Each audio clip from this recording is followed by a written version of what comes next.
Next एक determinant है जिसकी right hand side complex form में दी गई है। इसे सॉल्व करने के लिए पहले करते हैं R1 प्लस R2। तो ऐसा करने से रो के दो एलिमेंट ज़ीरो हो जाएंगे। एक्सपेंड करते हैं। जैसे एक्सपेंड करेंगे तो ये आपके पास -3 + 3 क्या हो जाएगा, 0। यानी रियल पार्ट भी 0 और इमेजिनरी पार्ट भी 0। Option A. एक मेथड और है, आप सेकंड रो में से देख सकते हैं कि 3 कॉमन आ रहा है।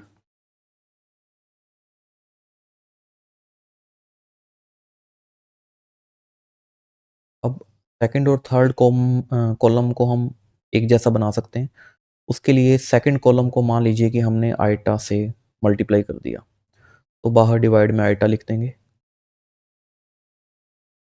जैसे ही आप सेकंड कॉलम को आइटा से मल्टीप्लाई करेंगे तो आइटा स्क्वायर -1 है, तो यहाँ हो जाएगा 1, यहाँ हो जाएगा आपका -1 और यहाँ हो जाएगा आइटा। इससे सेकंड और थर्ड कॉलम आपके सेम हुए, तब भी आंसर क्या हुआ, 0। नेक्स्ट फिर से एक डिटर्मिनेंट है। ऐसे क्वेश्चंस काफ़ी इजी रहते हैं। ABC से मल्टीप्लाई कर दीजिए और ABC से डिवाइड कर दीजिए।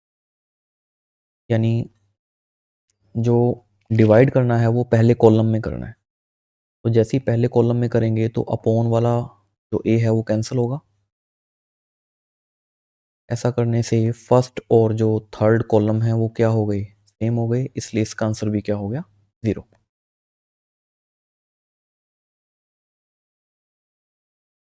तो ये क्वेश्चन भी 131 की तरह है। यहाँ भी फर्स्ट मेथड यही रहेगा कि R1 प्लस R2 कर दीजिए।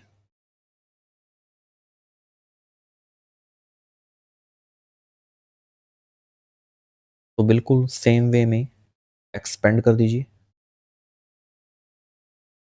तो जैसे ही एक्सपेंड करेंगे फिर से -3 + 3 क्या आ जाएगा, 0।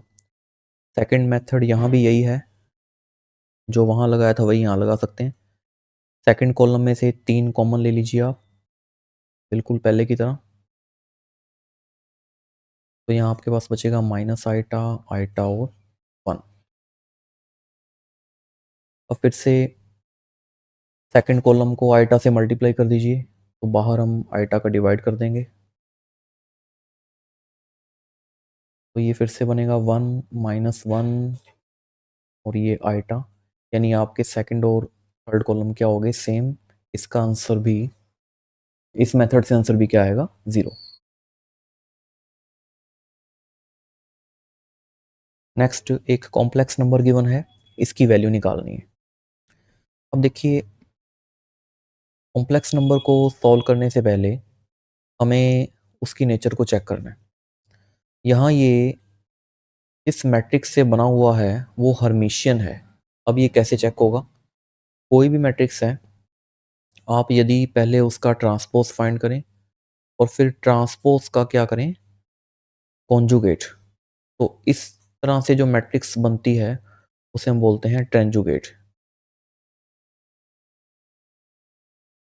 इसके और नाम भी हैं, जैसे ट्रांसपोज कॉन्जुगेट या कॉन्जुगेट ट्रांसपोज, है ना।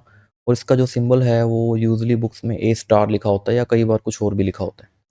अब प्रॉपर्टी क्या है, यदि ए ट्रेंजुगेट ए के इक्वल आ जाए तो ऐसी मैट्रिक्स क्या कहलाती है, हर्मिशियन।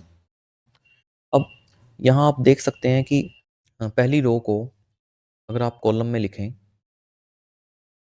तो हिंट आपको वहीं से मिल जाएगा। चलिए एक बार सभी को लिख लेते हैं। तो मैंने ये ट्रांसपोज फाइंड कर लिया इस मैट्रिक्स का, ओके। अब अगर मैं इसका कॉन्जुगेट करूं तो वो क्या आएगा, कॉन्जुगेट में क्या होता है, आइटा का जो कोफिशिएंट है वो चेंज हो जाता है। जैसे यहाँ पर आइटा है, यहाँ भी आइटा है, 4 जगह पर आइटा है, तो उन चारों के जो साइन है वो चेंज हो जाएंगे, माइनस वाला प्लस हो जाएगा, प्लस वाला माइनस हो जाएगा।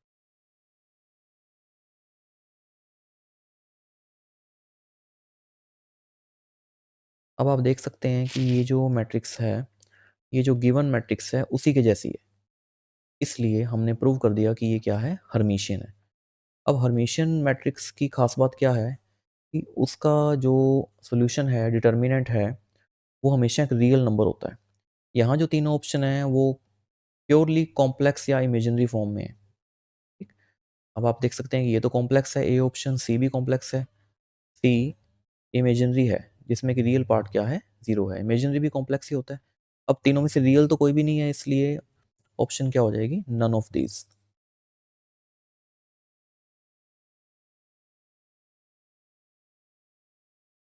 एक मैट्रिक्स है 3 by 3 ऑर्डर की जिसका डिटर्मिनेंट है 6, और हमें एक रिलेशन गिवन है b इक्वल टू 5a²। हमें b का डिटर्मिनेंट फाइंड करना है, तो दोनों डिटर्मिनेंट अप्लाई कर देते हैं। तो हमें पता है कि जो 5 है वो ऑर्डर के बराबर पावर से बाहर आएगा। अब जो ऑर्डर है वो 3 है तो 5 क्यूब बार आ जाएगा। इसे हम ऐसे लिख सकते हैं। अब 5 क्यूब जो है वो 125 होता है, और जो डिटर्मिनेंट a का स्क्वायर है वो 6 × 6 हो जाएगा, यानी ये तो अच्छा खासा मल्टीप्लाई जाएगा। ऑप्शन क्या हो जाएगी, डी, क्योंकि बाकी तीनों तो बहुत ही कम वैल्यूज हैं।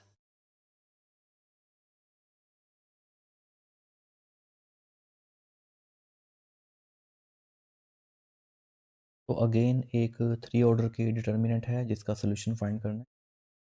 यहाँ हम दो मेथड करते हैं। पहला मेथड है कि हम ए बी सी की कोई ना कोई वैल्यू पुटअप करें, क्योंकि चारों ऑप्शंस में से हमें कोई ना कोई आंसर मिल जाए। अब देखिए, इसको बहुत ध्यान से करना पड़ता है इस मेथड को।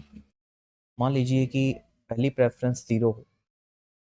अगर हम ए बी सी को 0 रखते हैं तो नो डाउट कि डिटर्मिनेंट तो 0 आएगी ही, लेकिन चारों ऑप्शन भी 0 आ जाएंगी, तो ये वर्क नहीं करेगा। ओके। सेकंड ऑप्शन क्या हो सकती है कि आप सभी को 1 रखें। कुछ भी रख सकते हैं आप, या आपको बार बार ट्राई करना पड़ेगा। मान लीजिए सभी को 1 रखते हैं तो इस डिटर्मिनेंट की वैल्यू फिर भी क्या होती है, 0। अब ऑप्शन में चलते हैं। अगर ऑप्शन में रखेंगे तो ए ऑप्शन क्या देगी, 3। बी ऑप्शन आपको क्या देगी, -1। सी ऑप्शन 0 ही है, और जो डी ऑप्शन है वो आपको देगी 1। अब चारों ऑप्शन सेम तो नहीं आ रही, एक सिंगल ऑप्शन सी है जिससे आंसर क्या आ रहा है, 0। तो ये इसका करेक्ट आंसर है। ये तो एक मेथड हो गया। सेकंड मेथड ये है कि ये डिटर्मिनेंट जिस मैट्रिक्स से बनी है उसको आप देख सकते हैं कि वो एक स्क्यू सिमेट्रिक मैट्रिक्स है। आप चेक कर सकते हैं कि अगर आप इसका ट्रांसपोज करेंगे तो वो इसके माइनस के इक्वल आए। अब स्क्यू सिमेट्रिक मैट्रिक्स में एक डायरेक्ट प्रॉपर्टी होती है कि यदि मैट्रिक्स का ऑर्डर ओड है, इफ ऑर्डर क्या है, ओड, तो स्क्यू सिमेट्रिक मैट्रिक्स का जो डिटर्मिनेंट है वो सीधा क्या हो जाता है, 0। ये प्रॉपर्टी है। यदि ऑर्डर क्या है, ओड है, जैसे ऑर्डर यहाँ कितना है, 3 by 3 है, तो ओड है। अगर ये ओड है तो डायरेक्ट जो डिटर्मिनेंट है वो क्या हो जाएगा, 0। इवन पर ये बात अप्लाई नहीं होती। ये दोनों मेथड हो गए आपके, दोनों से आंसर क्या आ रहा है, 0। नेक्स्ट। तो यहाँ आपको डिटर्मिनेंट की वैल्यू पहले ही 0 गिवन है, और आपसे ये पूछा गया है कि ए बी सी की नेचर क्या होगी। अब देखिए, यहाँ हमें सिंपल एक्सपेंड करना है। आप एक या दो जीरो बनाने की ट्राई कर सकते हैं। देखिए, जैसे थर्ड कॉलम में 2 डिजिट हैं, हम उनको सिंगल में कन्वर्ट करने की ट्राई करते हैं।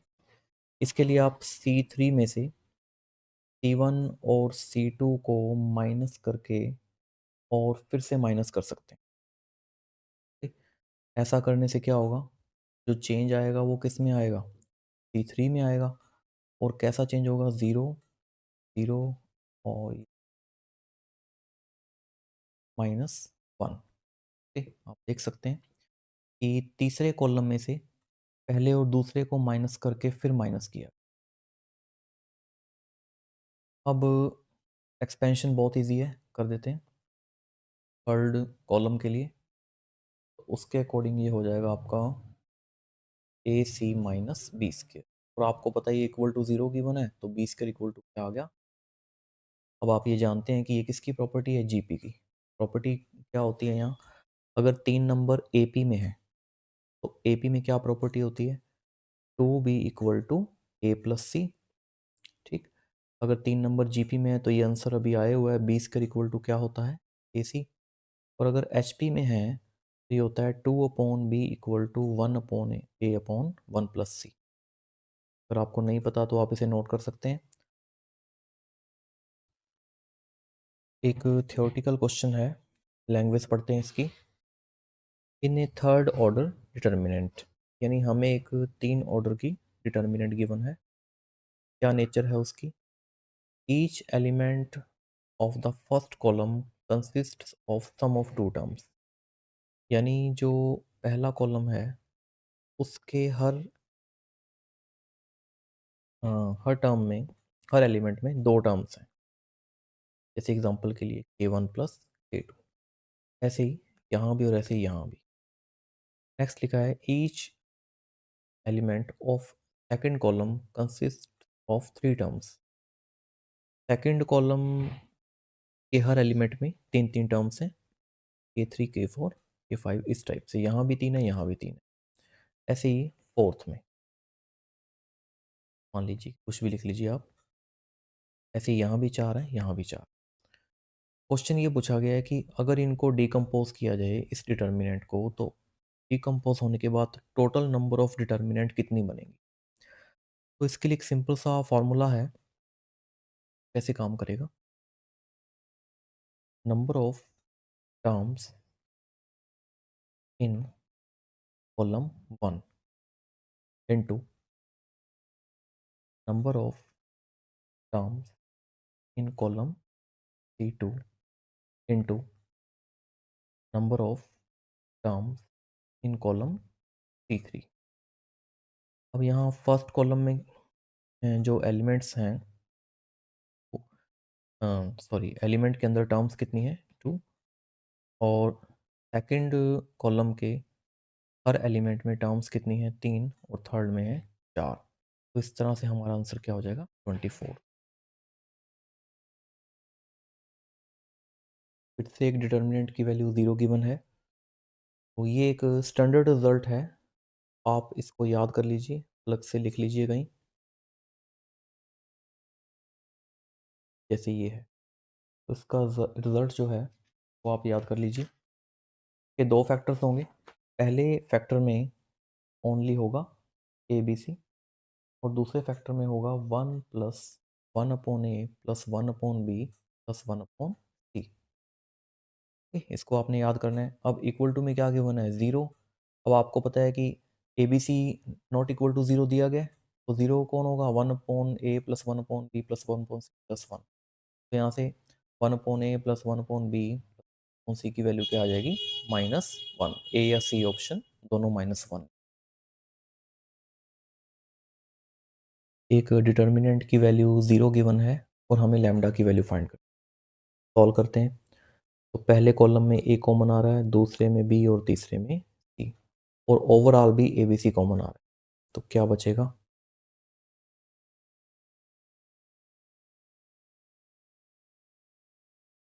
लैम्डा, और हमें लैम्डा की वैल्यू फाइंड करनी है। इसको कैलकुलेट कर लेते हैं। यदि R1 + R2 करें तो क्या आएगा 0 -2।